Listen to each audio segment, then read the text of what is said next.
And ito guys, super ganda. As in, ito yung energy ng success, tagumpay. Ito yung energy ng mga answered prayers, yung mga dasal, yung mga wini-wish nyo. And ito yung energy ng abundance of money. Ito yung pera, guys, no?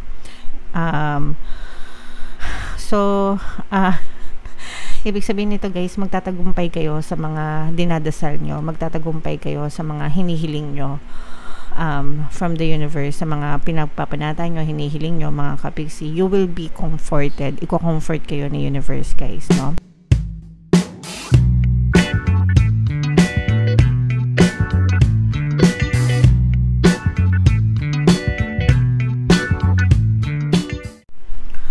Hello guys, hello Virgo, welcome back to Pinoy Pixie Tarot.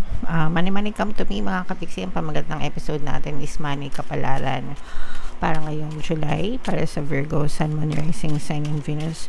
Shuffle ko yung cards guys, hanapin ko yung energy ng money at saka yung energy ng Virgo.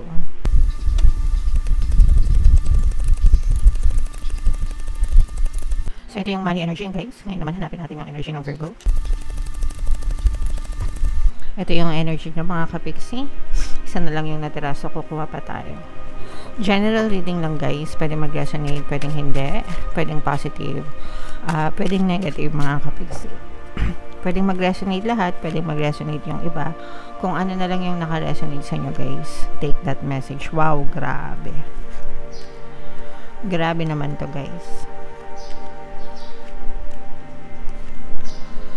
Okay, so ito yung napaka-positive na energy mga kapixie, no? For some of you guys, sa mga kapixie natin na namumroblema sa pera, ito na yung ending ng mga problema mga kapixie. And pagka-end nitong problema nyo is panibagong simula, panibagong chapter naman yung nag-aantay sa inyo, guys, sa inyong kabuhayan. For some of you, maaari kayong makatanggap ng mga balita, no? Parang meron kayong minamanifest, guys, na something new tungkol sa inyong kaperahan. Pwedeng sa negosyo, pwedeng sa trabaho kung kayo ay nag-a-apply, pero very calm ang energy nyo. Ibig sabihin, kalmado and peaceful lang kayo. And kapag kayo ay kalmado and peaceful guys, mas mabilis na dumadating yung mga manifestation ng inyong mga desires mga kapixie. Okay, mamamanifest nyo talaga. And ito guys, super ganda. As in, ito yung energy ng success, tagumpay. Ito yung energy ng mga answered prayers, yung mga dasal, yung mga wini-wish nyo. And ito yung energy ng abundance of money. Ito yung pera guys, no? Ibig sabihin nito guys, magtatagumpay kayo sa mga dinadasal nyo, magtatagumpay kayo sa mga hinihiling nyo from the universe, sa mga pinagpapanata nyo, hinihiling nyo mga kapixie. You will be comforted. Iko-comfort kayo ni universe guys, no? And makakita kayo ng tagumpay, success, makakita kayo ng movement, progress, and ito yung magdadala sa inyo ng financial stability and security. Okay?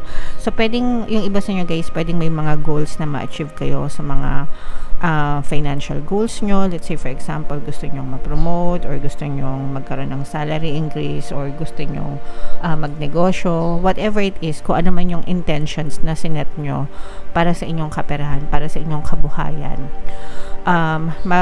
magtatagumpay kayo dyan. Ibig sabihin, magmamanifest ito mga kapixie. Okay, the universe is helping you. The universe is moving, no? Minumove ni universe. No? Parang ito si universe, imagine niyo ito si universe, tapos minumove niya siya yung nagda-drive, no? ng mga tao, bagay, sitwasyon. Minumove niya para ipagkaloob sa inyo yung mga desires na mga hinihiling nyo, no? Yung mga wishes nyo. Guys, alright? And kapag ito'y naganap na guys, talagang ang dala-dala nito sa inyo ay kaperahan. Hindi lang kaperahan guys, maraming kaperahan. So this is financial, again guys, sabi ko nga ito yung financial stability and security. At saka parang hindi lang ikaw yung papasayahin na to, kundi maraming tao, and people will look up to you. Parang maraming matutuwa para sa'yo, maraming mai-inspire para sa'yo, nai-inspire dahil sa'yo, mga kapiksi. Okay? And marami ka ring matutulungan or marami kang natutulungan dahil sa iyong mga pag-unlad, pag-asenso sa buhay. So, i-mind mo yan guys sa comment section of mind success, mind tagumpay, mind manifestation. Okay? Mind katuparan ng pangarap, mind financial stability, security. Okay. Kailangan i-form nyo yung habit, mga kapiksi, na palaging positive yung inaangkin nyo, no? Para yun at yun din ang ma-push out sa inyong physical reality. And yung iba sa inyo guys, parang meron kayo mabibingwit na malaking isda. Yes. So big clients ito guys sa mga kapiksi natin na na parang mapapaamon nyo. Lalo na kung nasa sales kayo guys, parang napapaamon nyo yung mga kliyente nyo, yung mga buyers nyo, ganyan. Tapos yung iba sa inyo parang may mga big clients kayo, big commissions, no, na magdadala sa inyo ng, again, malaking pera, mga kapiksi. Okay? So, mga big clients, malalaking kliyente, malalaking deal, malalaking transaction, kung kayo ay mga nagbebenta, ganyan. Sa mga freelancers, applicable din ito sa inyo, no? Parang nakakuha kayo ng mga malalaking kliyente na matataas yung bayad, malalaki yung bayad sa mga rates nyo, ganyan. Meron dito presence ng water sign, Cancer, Pisces, Scorpio. Pero kahit na marami kayong pera guys, no, parang sinasabi din dito na magtipid. Magtipid pa rin kayo, mga kapiksi. Syempre, no, hindi naman panghabang buhay na palagi merong kinikita, no. So hanggang may matitipid kayo, or at least maging spend kayo sa maging wise kayo sa mga spending habits nyo. Ibig sabihin, sa paggastos nyo, maging wise kayo, no? Hindi porket marami kayong pera, waldas na lang kayo ng waldas, diba? Dapat pinapahalagahan nyo rin, no? Parang sinasabi dito na pahalagahan mo yung binibigay sa'yo ni universe, imbis na gastusin mo or lustayin mo sa mga walang kapararahang bagay, ganyan. Make sure na ginagamit mo siya to your advantage, mga kapiksi. And mag-reflect ka, no? Reflect on what's working best for you. I-analyze mo kung ano yung best practices na pwedeng makatulong sa'yo, what works for you and what does not work for you. And kung ano yung nagwo-work sa'yo, dun ka mag-stick, kasi yun yung strength mo. Okay?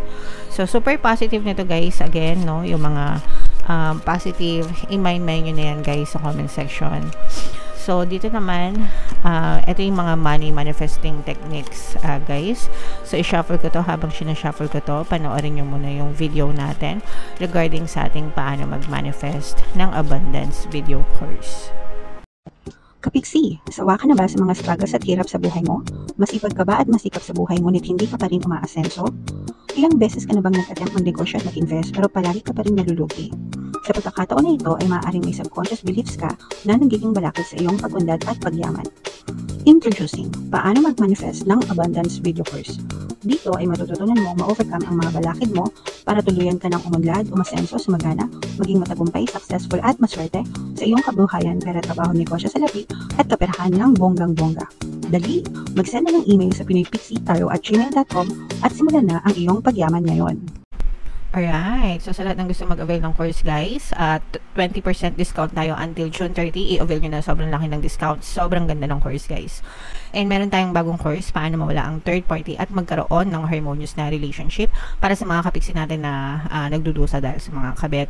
30% discount tayo until June 30 guys. Samantalahin nyo, sobrang ganda, sobrang makakatulong yan sa inyo.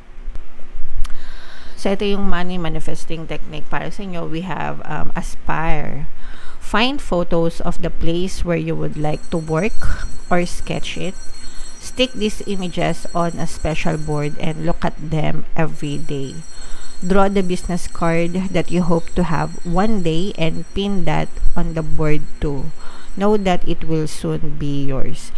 So, ito guys, ito yung paggamit ng vision board, no? Yung sinasabi dito yung special board, vision board yon. So, pag sinabing vision board, guys, ano lang siya, isang board, tapos ididikit mo lang doon yung mga pictures ng mga gusto mong ma-achieve sa buhay mo. Ito, specific to sa trabaho, pero kahit hindi sa trabaho, kahit anong gusto nyo ma-achieve, pwede nyo ilagay dun sa vision board nyo. So, let's say, gusto nyo ng kotse, idikit nyo dun yung picture ng kotse na gusto nyo ng bahay, idikit nyo yung itsura ng picture ng bahay na gusto nyo ng trabaho, ilagay nyo dun yung logo ng company na gusto nyo pagtrabahuhan. It doesn't matter mga kapiksi. Walang limit, no? As long as gusto mo, pwede mo siyang ilagay doon. And ang technique doon mga kapiksi is to look at that vision board every day tuwing may pagkakataon ka and know that it's yours, no?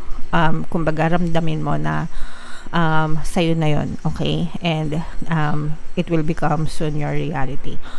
Yung kwento kilala nyo ba yung last na palabas ni Flash, no? Hindi ko alam kung nanonood kayo mga superhero movies, pero dun sa Flash, nandun si Supergirl, di ba? Lumabas yung character ni Supergirl doon. Now, yung si Supergirl, yung artista na gumanap sa Supergirl, gumawa siya ng vision board niya. Totoong story. Siya mismo yung nagsabi nun sa interview. Meron siyang vision board and ang nilagay niya doon is yung character ni Wonder Woman. Kasi diba si Wonder Woman, isa siyang babae na superhero din sa DC. Tapos, hindi niya inakala na one day, magiging superhero din siya sa isang pelikula, which is si Supergirl nga, okay? So, that's how, ganun ginagawa yung vision board, mga kapiksi. Whatever it is na gusto nyo, ilagay nyo dun sa vision board nyo, and, ang technique nga dun is to look at it every day, no? Every time na may pagkakataon kayo. And imagine already having that desire as yours. Kumbaga, i-declare mo na, akin ito, akin tong bahay na to, akin tong kotse na to, akin tong pera na to, akin tong ganto, ganyan. Okay? And soon, it will become yours as well. So, ginawa ko rin to dati, specific sa trabaho, kasi this is about work, no? Nung nag-a-apply ako ng trabaho, gusto ko na mag-resign, tapos nag-apply ako sa isang malaking IT company, kasi IT ako. So, malaking IT company, and then, specific na position yung in-applyan ko, which is, wala akong ka-experience dun sa position na yun. Pero it doesn't matter kahit wala akong position because, kahit wala akong experience kasi I got the job. Ang ginawa ko is, after ng interview, nag-drawing ako sa notebook ko, nagsulat pala sa notebook ko, sinulat ko din yung pangalan ko, sinulat ko din yung position na in-applyan ko. And then, yung company logo, no, sinulat ko din. Tapos, sinulat ko din yung desired salary na gusto kong ma-achieve, okay? Gusto kong makuha dun sa company na yun. And then, siguro mga after 3 weeks to 1 month halos na nag-antay ako bago ako nakatanggap ng tawag mula dun sa company na natanggap ako dun sa position na yon. And even yung desired salary, guys, mas mataas pa dun sa sinulat ko na desired salary na sinulat ko dun sa notebook, okay? So, everyday, habang hindi pa ako tinatawagan, habang wala pa akong offer, everyday tinitingnan ko yun. Tapos, ginawa ko pa siyang wallpaper sa cellphone ko. So, that's how you do manifestation, mga kapiksi, using vision board, okay? So, kahit hindi kayo magdikit, guys, pwede nyo i-drawing or isulat, whatever. Ang importante is you look at it every day and imagine having them, no? As if you already have that desire. So, itry nyo, guys, walang bayad to, libre lang. Sobrang daling gawin, di ba? And ang importante, huwag kayong maatat, no? And it will soon be yours, mga kapiksi. Okay? So, yeah. Comment down below, guys, if feeling nyo nakaresonate kayo dito sa mga messages na to. And itong mga pinapamind ko sa inyo, guys, i-mind nyo na. Mind success, mind tagumpay, mind dreams coming true, mind financial stability, security, mind malalaking clients, big clients, yan. So, i-mind nyo na yan, guys, sa comment section. Okay? Ito yung ating mga pampaswerte subliminal, guys. Pakinggan nyo para makatulong sa inyo. And ito naman yung ating success stories ng paano mag-manifest ng abundance video course. Click here to subscribe, guys. Click here to join our membership program. Thank you for liking, sharing, and subscribing. See you again next time. I love you all, guys. Have a nice day. Bye-bye.